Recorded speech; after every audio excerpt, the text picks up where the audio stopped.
आज की चर्चा में स्वागत है।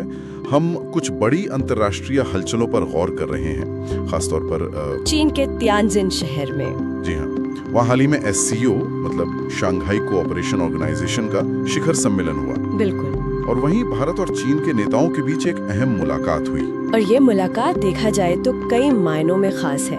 आज हम इसी के इर्द गिर्द जो भू राजनीतिक बदलाव हो रहे हैं उन्हें समझने की कोशिश करेंगे। हाँ। हमारी बातचीत का आधार एक YouTube विश्लेषण है, काफी विस्तृत है वो। अच्छा। और हमारा मकसद है उसमें से मुख्य बातें निकालना, ये समझना कि ये रूस, भारत, चीन जिसे अक्सर RIC तिकड़ी कहते हैं, वो कैसे मजबूत हो रहे हैं। हाँ। RIC अमेरिका इस सब पर कैसे रिएक्ट कर रहा है और ब्रिक्स समूह का बढ़ता दायरा क्या इशारा कर रहा है। हाँ, मतलब एक तरह से बदलती दुनिया में भारत अपनी जगह कैसे बना रहा है और इसके मायने क्या हैं। बिल्कुल। मुझे लगता है आज के माहौल पर कुछ रोशनी डालता है। सारे सिपाही मोम के थे, घुल के आ गए। क्या वाकई पुरानी ताकतों का असर वो कम हो रहा है? चलिए इसी सवाल के साथ आज की कहानी को परत दर परत खोलते हैं। जरूर। तो 31 अगस्त से 1 सितंबर 2025 तियानजिन में SCO का 25वां शिखर सम्मेलन, प्रधानमंत्री मोदी और राष्ट्रपति शी जिनपिंग की बैठक हुई। मुलाकातें तो खैर पहले भी हुई हैं, इस बार ऐसा क्या खास था? देखिए, खासियत थी माहौल में और इस्तेमाल किए गए शब्दों में। अच्छा। बातचीत में सहयोग, दोस्ती, परिपक्वता जैसे लफ्ज हावी रहे और शी जिनपिंग का वो बयान कि ड्रैगन और हाथी को एकजुट होना होगा। हाँ, dragon and elephant have to unite. जी, ये महज बयान नहीं, ये एक बड़ा संकेत है। इसका सीधा संदेश है कि एशिया की ये दो बड़ी ताकतें, इनको दुश्मनी छोड़कर साझेदारी की तरफ देखना चाहिए। ये सिर्फ द्विपक्षीय नहीं बल्कि ग्लोबल साउथ की एकता का भी एक तरह से यूं समझ लीजिए आह्वान था। लेकिन दिलचस्प बात यह है कि इस मुलाकात से जितनी खुशी शायद भारत या चीन में नहीं थी, उससे ज्यादा बेचैनी अमेरिका में महसूस की गई। हाँ बिल्कुल। स्रोत बताता है कि अमेरिका ने पूरी कोशिश की थी कि ये दोनों देश करीब ना आए। ऐसा क्यों? बिल्कुल, अमेरिका की पूरी जो इंडो पैसिफिक रणनीति है वो एक तरह से चीन को घेरने पर टिकी है। जी। इसके लिए उसने क्वाड जैसे समूह बनाए जिसमें अमेरिका, भारत, जापान, ऑस्ट्रेलिया हैं। हाँ, क्वाड वाला। इस रणनीति में भारत एक बेहद अहम कड़ी है। अब अगर भारत और चीन के रिश्ते सुधरते हैं तो क्वाड का मकसद ही कमजोर पड़ जाता है। सही बात है। और इंडो पैसिफिक में अमेरिकी दबदबे पर सवाल उठता है। इसलिए अमेरिका के लिए मुलाकात जाहिर है चिंता का सबब थी। तो फिर चीन क्यों अचानक दोस्ती का हाथ बढ़ा रहा है? क्या ये सिर्फ दिखावा है या इसके पीछे कोई गहरी रणनीति है? स्रोत इस पर क्या कहता है? स्रोत इसकी कई परतें खोलता है। एक तो जैसा हमने कहा, रूस, भारत, चीन यानी RIC तिकड़ी को मजबूत करने की कोशिश। हाँ, RIC वाला एंगल। रूस ये चाहता है और चीन रूस के साथ अपने गहरे होते रिश्तों के चलते वो भारत से तनाव कम करना चाहता है। दूसरा, चीन दुनिया को दिखाना चाहता है कि वो एक जिम्मेदार ताकत है जिसके अपने पड़ोसियों से अच्छे रिश्ते हैं। अच्छा। ये उसकी वैश्विक महत्वाकांक्षाओं जैसे बेल्ट एंड रोड इनिशिएटिव के लिए जरूरी है। वो संदेश देना चाहता है कि मैं एक अच्छा लीडर हूँ, देखो मेरे पड़ोसी भी मेरे साथ हैं। और शायद एक तीसरा ज्यादा ठोस कारण भी है, पैसा, मतलब बाजार। निश्चित रूप से पश्चिमी बाजारों में, चाहे वो अमेरिका हो या यूरोप, चीन के लिए मुश्किलें बढ़ रही हैं। हाँ, ट्रेड वॉर वगैरह। Trade war, tariffs, supply chain में बदलाव, इन सब से उसका एक्सपोर्ट प्रभावित हो रहा है। ऐसे में भारत का विशाल और बढ़ता हुआ बाजार वो उसके लिए बहुत आकर्षक है। वो यहाँ अपनी पैठ और गहरी करना चाहता है। इसीलिए विश्लेषण में ये चेतावनी भी दी गई है कि सतर्क रहने की भी जरूरत है। हाँ, ये जरूरी है। मतलब भावनाओं में बहने के बजाय हमें अपने हितों को ध्यान में रखकर तार्किक फैसले लेने होंगे। जैसा कहा जाता है जियोपॉलिटिक्स में, कोई स्थायी दोस्त या दुश्मन नहीं होता, सिर्फ स्थायी हित होते हैं। बिल्कुल बिल्कुल सही कहा। तो इस माहौल में भारत का क्या रुख रहा? प्रधानमंत्री मोदी ने किन मुद्दों पर जोर दिया? क्या भारत ने अपनी शर्तें रखी? प्रधानमंत्री मोदी ने शांति और स्थिरता की बात तो की, लेकिन बहुत साफ शब्दों में सीमा विवादों के निष्पक्ष समाधान पर जोर दिया। उन्होंने कहा कि समाधान तार्किक और दोनों पक्षों को स्वीकार्य होना चाहिए। ये नहीं चलेगा कि चीन हजारों साल पुरानी किसी डायनेस्टी का हवाला देकर जमीन पर दावा करे। अच्छा। बात आज के यथार्थ की होनी चाहिए। भारत 1947 में आजाद हुआ, पीपल्स रिपब्लिक ऑफ चाइना 1949 में बना। उस दौर के दस्तावेज और जमीनी हकीकत ही आधार बन सकते हैं। और क्या भारत ने ये भी दिखाया कि वो किसी तीसरे देश के दबाव में नहीं है, मतलब अपनी स्वतंत्रता? हाँ, इसका एक स्पष्ट उदाहरण स्रोत में दिया गया है। जब चीनी विदेश मंत्री कुछ समय पहले भारत आए थे, हाँ, तो चीन के सरकारी मीडिया ने खबर फैलाई कि भारत ने ताइवान पर चीन की वन चाइना पॉलिसी मान ली है। भारत ने तुरंत इसका खंडन किया। अच्छा, तुरंत? जी, और कहा कि ताइवान पर हमारी स्थिति वही है जो पहले थी, उसमें कोई बदलाव नहीं है। ये दिखाता है कि भारत अपनी स्वतंत्र विदेश नीति पर कायम है। साथ ही भारत ने ये भी स्पष्ट किया कि भारत चीन संबंधों को किसी तीसरे देश, खासकर अमेरिका के नजरिए से नहीं देखा जाना चाहिए। बिल्कुल। जोर आपसी समझ और आपसी लाभ, मतलब म्यूचुअल बेनिफिट पर है, न कि किसी और के इशारे पर चलने पर। बातचीत में कुछ व्यवहारिक कदमों का भी जिक्र हुआ, जैसे सीमा पर व्यापार और यात्रा को लेकर कुछ इस तरह का। हाँ, ये संकेत देने के लिए कि माहौल सुधर रहा है, कैलाश मानसरोवर यात्रा को फिर से शुरू करने, अच्छा, यात्रा, और नाथुला लिपुलेख जैसे व्यापारिक दर्रों को खोलने पर भी चर्चा हुई। ये दिखाता है कि बयानबाजी से आगे बढ़कर दोनों देश जमीनी स्तर पर तनाव कम करने और सहयोग बढ़ाने की दिशा में मतलब सोच रहे हैं। संदेश यही है कि विकास और समृद्धि प्रतिद्वंदिता में नहीं, बल्कि समझदारी और साझेदारी में है। बिल्कुल। तो एक तरफ भारत चीन बातचीत सकारात्मक दिख रही थी, लेकिन जैसा आपने कहा, अमेरिका इससे खुश नहीं था। नहीं, बिल्कुल नहीं। खासकर ट्रंप प्रशासन के बारे में स्रोत में कुछ तीखी टिप्पणियां हैं, जैसे कि वो शनि की 7.5 और 99 के फेर में फंस चुके हैं। इसका क्या मतलब है और इसे बदलते विश्व क्रम से कैसे जोड़ा गया? देखिए, शनि की 7.5 और 99 का फेर, ये तो मुहावरे हैं। हाँ, मुहावरे हैं, जिनका मतलब है मुश्किल दौर से गुजरना, जहां हर काम बिगड़ता नजर आए। स्रोत का इशारा है कि ट्रंप प्रशासन कई मोर्चों पर चुनौतियों का सामना कर रहा था और शायद कुछ ऐसे कदम उठा रहा था जो अमेरिका के लिए ही उल्टे पड़ रहे थे। विश्लेषण के मुताबिक भारत पर दबाव बनाने के कई तरीके अपनाए गए। पहला, भारत रूस से सस्ता तेल खरीदकर उसे रिफाइन करके बेच रहा था। हाँ, ये मुद्दा तो काफी उठा था। अमेरिका ने इसकी तीखी आलोचना की, कहा कि इससे रूस को यूक्रेन युद्ध के लिए पैसा मिल रहा है, अप्रत्यक्ष रूप से। लेकिन क्या ये आरोप पूरी तरह सही था? क्या स्रोत इस पर कुछ और कहता है? स्रोत इशारा करता है कि ये दोहरा मापदंड था, क्योंकि अमेरिका और यूरोप के कई देश खुद भी किसी न किसी रूप में रूस से व्यापार कर रहे थे। अच्छा। या ऊर्जा के लिए उस पर निर्भर थे, जैसे हंगरी और स्लोवाकिया।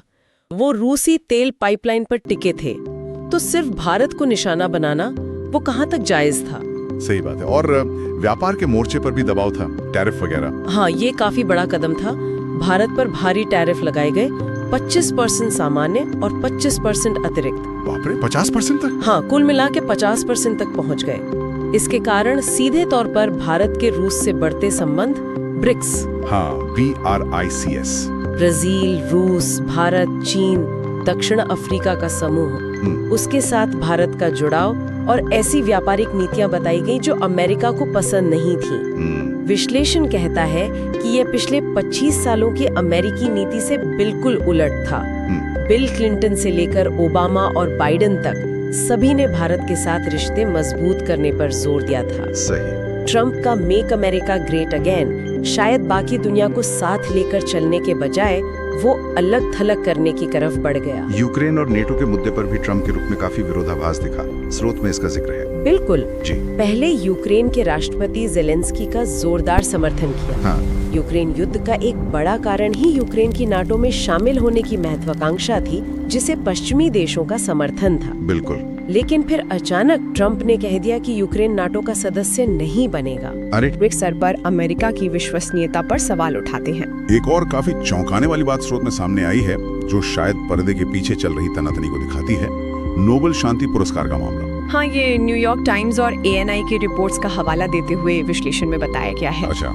कहा गया है कि ट्रंप प्रशासन चाहता था कि भारत उन्हें, मतलब ट्रंप को, भारत पाकिस्तान के बीच संघर्ष विराम कराने में उनकी कथित भूमिका के लिए नोबेल शांति पुरस्कार के लिए नामांकित करे। क्या बात है। शायद जैसा पाकिस्तान ने इमरान खान के समय किया था, लेकिन भारत ने ऐसा करने से साफ इनकार कर दिया। इनकार कर दिया। जी है, स्रोत का मानना है कि ये इनकार भारत अमेरिका संबंधों में हाल में आई कड़वाहट की एक बड़ी वजह बना। तो इतना सब दबाव झेलने के बाद भारत ने क्या किया? क्या वो झुक गया या अपना रास्ता चुना? विश्लेषण के मुताबिक भारत ने दबाव का डटकर सामना किया।